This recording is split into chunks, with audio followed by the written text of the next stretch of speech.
మనం ముందు మాట్లాడుకున్నాం కదా, అమ్మవారు ఎలా సిద్ధమైంది ఆ ఒక బంధాకాసురుడిని వధ చేయడానికని మనం మాట్లాడుకున్నాం. ఇప్పుడైతే మనం ఈ కామాక్షి అమ్మవారు జనరల్‌గా కామాక్షి, మీనాక్షి, విశాలాక్షి ఇలా ముగ్గురు అమ్మవార్లు మనకి అక్షి, అక్షి, అక్షి. అక్షి అంటే మనకి తెలుగులో ఏంటి? కళ్ళు అని అర్థం. సో, ఈ కామాక్షికి మనకి బాల స్వరూపం. అలాగే మీనాక్షి ఏమో మనకి శ్యామల స్వరూపం. మీనాక్షి అలాగే శ్యామల స్వరూపం కలిపి మనకి మధురైలో ఉంటారు. కామాక్షి, బాలస్వరూపం కలిపి మనకి కాంచీపురంలో కనిపిస్తూ ఉంటారు. అలాగే వారణాసిలో విశాలాక్షి అలాగే అన్నపూర్ణ అమ్మవారు. వీరిద్దరూ కలిపి ఒక స్వరూపంగా మనం పూజించుకుంటూ ఉంటాం. సో, ఇప్పుడైతే మనకి కామాక్షి అమ్మవారు ముందుగా బాల స్వరూపం అంటే 9 ఏళ్ల పిల్లగా ఫస్ట్ ఇక్కడి నుంచి వాడి దగ్గరికి వెళ్ళిందనమాట. అంటే ఎవరు వాడు? బంధకాసురుడు. వాడి దగ్గరికి వెళ్ళి మెల్లమెల్లగా అమ్మవారు ఏం చేసింది మనకి 4 భుజాలు, 8 భుజాలు, 10 భుజాలు అలా 18 భుజాలు. మనకి వేదం ప్రకారం ఏంటంటే 18 అంటే పూర్ణం అనమాట. 18 భుజాలతో ఏం చేసిందంటే వాడిని సంహరించేసింది. ఎలా సంహరించిందనుకుంటున్నారు? మనకి వేళ్ళ నుంచి ఒక మొక్కని పీకేయాలని చెప్తారు కదా! అలా ఏం చేసిందంటే వాడిని వేర్ల నుంచి మొత్తం వాడి ఫ్యామిలీ మొత్తం ఆ ఒక బందాసుడు ఒక సైన్యాన్ని మొత్తం అందరినీ కూడా పెకిలించి అంటే మళ్ళీ విత్తు మొలనివ్వకుండా చేసిందనమాట అమ్మవారు. ఆమెకు 18 భుజాలతో ఒక్కొక్క భుజంలో ఒక్కొక్క ఆయుధాలతో ఏం చేసింది మొత్తం నిర్మాల్యం చేసేసిందనమాట. వాడి వంశం గాని మళ్ళీ అలాంటి పేరు గాని రానివ్వకుండా అలా సంహారం చేసేసింది. సంహారం చేసి ఏం చేసింది ఆ బాల స్వరూపంగా వాడి జుట్టు పట్టుకుని వాడి యొక్క ముఖాన్ని పట్టుకుని ఈడ్చుకొని వచ్చి ఎక్కడైతే ఆమె ఉందామనుకుందో ఇక బిలం యందు వాడిని అక్కడ పెట్టిందనమాట. పెట్టిన తర్వాత ఈ వస్తున్న అమ్మవారిని చూస్తూ ఇక్కడున్న దేవతలందరూ కూడా అనుకుంటున్నారు. ఎవరసలు ఈ అమ్మాయి? ఎవరు ఇట్లా వాడిని లాక్కొస్తుంది ఏంటని దేవతలందరూ కూడా ఆమె వంక చూస్తూ అలా జయజనాలు చేస్తూ ఉన్నారంట. అప్పుడు అమ్మవారిని అడుగుతారు. అమ్మ నువ్వెవరమ్మా? ఏంటి ఇలా వాడిని తీసుకొచ్చున్నావేంటి? అని అడుగుతుంటే అమ్మవారు అసల ఏం మాట్లాడకుండా ముందైతే వీడు నా గురించి తర్వాత ముందు నా చేతిలో ఉన్న వీడిని చూడండి అని చెప్తుందనమాట. చూసేసరికి వాడొచ్చేసి మనకి బంధకాసురుడు. ఈ బంధకాసురుడిని ఇక్కడ ఈ ప్రదేశంలో ఒక గొయ్య తీసి అక్కడ పాతి పెట్టండి అని చెప్తుంది అమ్మవారు. అప్పుడు దేవతలందరూ ఏం చేస్తారంటే అక్కడ ఒక గొయ్య తీయడానికి ప్రయత్నిస్తూ ఉంటారు. గొయ్య తీసేసరికి అక్కడ ఇంకొక రాక్షసుడు కనిపిస్తాడు. వాడెవరంటే మనకి మల్లికాసురుడు.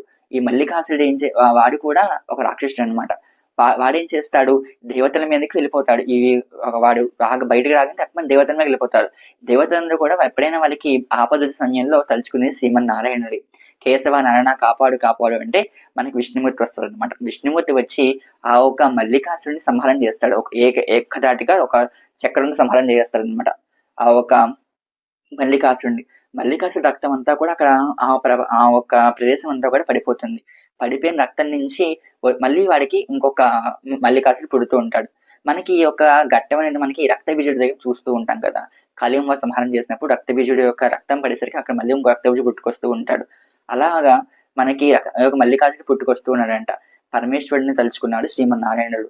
వెంటనే పరమేశ్వరుడు వచ్చి తన యొక్క జటం యందు ఉన్న ఒక 2 జటలు తీసి నేలకేసి కొడితే అక్కడి నుంచి మనకి భూతగణాలు బయటకొచ్చాయంట. ఎందుకంటే భూతగణాలు పరమేశ్వరుడు ఆ భూతగణాలు బయటకొచ్చి వాటితో ఆ 2 గణాలు బయటకొచ్చాయి. ఆ 2 గణాలు ఆ మల్లికాసురుడు అందరిని సంహరించేసాయన్నమాట.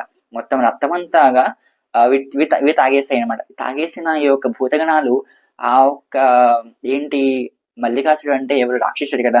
రాక్షసుడు రక్తం తాగి ఈ భూతగణాలు కూడా కొంచెం రాక్షస స్వభావాన్ని పూనుకున్నాయన్నమాట. పూనుకొని ఏకంగా విష్ణుమూర్తి మీదకి వెళ్ళిపోదాం అనుకున్నారు. ఈ యొక్క ఇద్దరు భూతగణాలందరూ కూడా విష్ణుమూర్తి మీదకి వెళ్ళిపోదాం అనుకున్నారు. విష్ణుమూర్తుడు స్థితప్రజ్ఞుడై అలా కూర్చునున్నాడన్నమాట. కూర్చుని ఈ యొక్క విష్ణుమూర్తి ఏం చేద్దామని చూస్తున్నాడన్నమాట. అలాగా కొంతసేపటికి విష్ణువుని చూసిన ఆ యొక్క ఇద్దరు గణాలు కూడా ఎంతగానో పశ్చాత్తాపపడ్డాయి. ఏంటి మనం విష్ణుమూర్తి దగ్గరికెళ్ళిపోతున్నామేంటి? సాక్షాత్ నారాయణ స్వరూపం, శివస్వరూపం ఆయన మీద మనం యుద్ధంకి వెళ్తున్నామేంటని పశ్చాత్తాపపడ్డాయి. ఆ పశ్చాత్తాపాన్ని మెచ్చిన ఆ విష్ణుమూర్తి పరమేశ్వరుడు చెప్తాడు. పాపం చాలా పశ్చాత్తాపపడుతున్నారు వీళ్ళు. వీళ్ళు కావాలని చేసిన తప్పు కాదు. ఎందుకంటే వాళ్ళు మంచి చేయడానికి వచ్చారు. మంచి చేయడానికి వచ్చినప్పుడు మనం కూడా సాధన క్రమంలో అమ్మవారిని కొలుచుకున్నప్పుడు ఎన్నో తప్పులు చేస్తూ ఉంటాం. అంటే అలా పూజలో మంత్రాలు తప్పు చదువుతూ ఉంటాం. ఏం తప్పు చదువుతూ ఉంటాం. అయినా కూడా మనకి దేవతలు ఏమి అనరు. ఎందుకంటే మనకి మంచిగా ఒక మార్గంలో వెళ్దాం అనుకున్నప్పుడు ఎన్నో తప్పులు చేస్తూ ఉంటాం. ఆ తప్పులు సరిదిద్దడానికి అమ్మవారు ఉంది కాబట్టి ఈ విష్ణుమూర్తి అంటాడు పరమేశ్వరుడితో వాళ్ళకి కావాలని చేయలేదు కదా! వాళ్ళకి అనుకోకుండా ఒక శోభం వచ్చింది కాబట్టి వాళ్ళకి ఏంటి శాప విమోచనం అని చెప్తే ఆ ఒక పరమేశ్వరుడు తన ఒక 5 ముఖాలు ఉంటాయి కదా పరమేశ్వరుడికి. మనం ముందు వీడియోలో మాట్లాడుకున్నాం.